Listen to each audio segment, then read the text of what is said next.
आज भारत अपना 72वां गणतंत्र दिवस मना रहा है।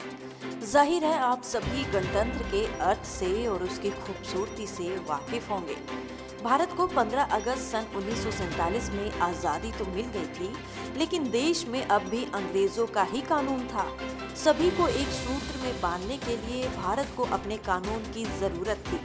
आज़ादी के बाद भारत ने खुद का कानून बनाने पर विचार विमर्श किया और जब विचारों पर सहमति बनी तो 2 साल 11 महीने 18 दिन लग गए भारत को खुद का संविधान तैयार करने में। लेकिन इन सभी के बीच भारत 29 महीने तक बिना किसी संविधान के रहा। बात संविधान की इस कड़ी में 29 महीने के इस सुनहरे सफर से हम आपको वाकिफ कराएंगे। 29 महीनों तक कैसे चला देश अपना 72वां गणतंत्र दिवस मना रहा है। अंग्रेजों के खिलाफ चले आजादी के संघर्ष के बाद 15 अगस्त 1947 को देश आजाद हुआ था, लेकिन देश का अपना संविधान 26 जनवरी 1950 को लागू हुआ। ये रोचक है कि कैसे इन 29 महीनों तक देश का शासन चला, जबकि आजाद होने के बाद कोई भी देश खुद का शासन चाहता है। 15 अगस्त 1947 को आजादी हासिल करने के वक्त देश के पास अपना संविधान नहीं था और न ही एक दिन में संविधान बनाया जा सकता था। संविधान सभा का गठन तब किया गया। आजादी के बाद इंडियन इंडिपेंडेंस एक्ट 1947 को प्रभाव में लाया गया। इस एक्ट के तहत देश को चलाने का फैसला हुआ। गवर्नमेंट ऑफ इंडिया एक्ट 1935 को इस्तेमाल में लाने की व्यवस्था की गई। इस एक्ट को ब्रिटिश संसद की तरफ से पारित किया गया था। ये एक्ट ब्रिटिश संसद में पारित सबसे बड़े कानूनी दस्तावेजों में एक था। इसे तात्कालिक तौर पर संविधान की जगह इस्तेमाल करने का फैसला किया गया। गवर्नमेंट ऑफ इंडिया एक्ट 1935 वर्तमान संविधान निर्माण के लिए एक मील का पत्थर साबित हुआ। गवर्नमेंट ऑफ इंडिया एक्ट 1935 एक लंबा और विस्तृत दस्तावेज था, जिसमें 321 धाराएं और 10 अनुसूचियां थी। चलिए अब जानते हैं कि गवर्नमेंट ऑफ इंडिया एक्ट 1935 की खासियत। केंद्र या राज्य सरकार के लिए 2 शासन प्रणाली की व्यवस्था की गई।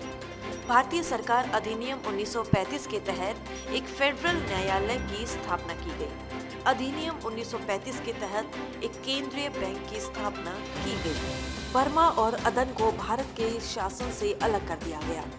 सिंध और उड़ीसा को 2 नए प्रांत बना दिए गए। उत्तर पश्चिमी सीमा प्रांत को गवर्नर के अधीन रखा गया। इस कानून के निर्वाचन में सांप्रदायिकता प्रणाली का ही उपयोग किया गया। आपको बता दें कि आजाद देश में राष्ट्रपति की जगह ब्रिटिश व्यवस्था वाले गवर्नर जनरल के पद को तात्कालिक तौर पर बनाए रखा गया, लेकिन राष्ट्रपति के समान अधिकार नहीं सौंपे गए। लॉर्ड माउंटबेटन को गवर्नर जनरल पद पर बरकरार रखा गया और जून 1948 में जब लॉर्ड माउंटबेटन ने पद छोड़ा तो सी राजागोपालाचारी को इस पद पर लाया गया। वे पहले और आखिरी भारतीय गवर्नर जनरल थे। 26 जनवरी 1950 को संविधान लागू होने के बाद गवर्नर जनरल का पद खत्म कर सर्वोच्च सत्ता राष्ट्रपति के हाथों में निहित कर दी गई। चलिए अब आपको भारतीय संविधान के बारे में बताते हैं। 9 दिसंबर 1947 से शुरू हुआ संविधान सभा का काम। आजादी के बाद देश के संविधान के लिए संविधान सभा का गठन किया गया। संविधान सभा ने अपना काम 9 दिसंबर 1947 से शुरू किया। सभा के सदस्य राज्यों की सभाओं के निर्वाचित सदस्यों की तरफ से चुने गए थे। जवाहरलाल नेहरू, डॉक्टर राजेंद्र प्रसाद, डॉक्टर बाबा साहेब अम्बेडकर, सरदार पटेल सभा के प्रमुख सदस्य थे। अनुसूचित वर्गों से 30 से ज्यादा सदस्य इस सभा में शामिल थे। सच्चिदानंद सिन्हा इस सभा के प्रथम सभापति थे। बाद में डॉक्टर राजेंद्र प्रसाद को सभापति निर्वाचित किया गया। बाबा साहेब डॉक्टर भीमराव अंबेडकर को ड्राफ्ट कमेटी का अध्यक्ष चुना गया। संविधान सभा ने 2 साल 11 महीने 18 दिन में 166 दिन बैठकें की। इस बैठक में प्रेस और जनता को हिस्सा लेने की स्वतंत्रता थी। किन ब्रिटिश व्यवस्थाओं को बरकरार रखा गया। आजादी से पहले 1946 में कैबिनेट मिशन के बाद विधानसभा का गठन किया गया था। इसके जरिए ब्रिटिश भारत में शासन की व्यवस्था को आगे बढ़ाया गया। नेहरू को अंतरिम प्रधानमंत्री चुना गया।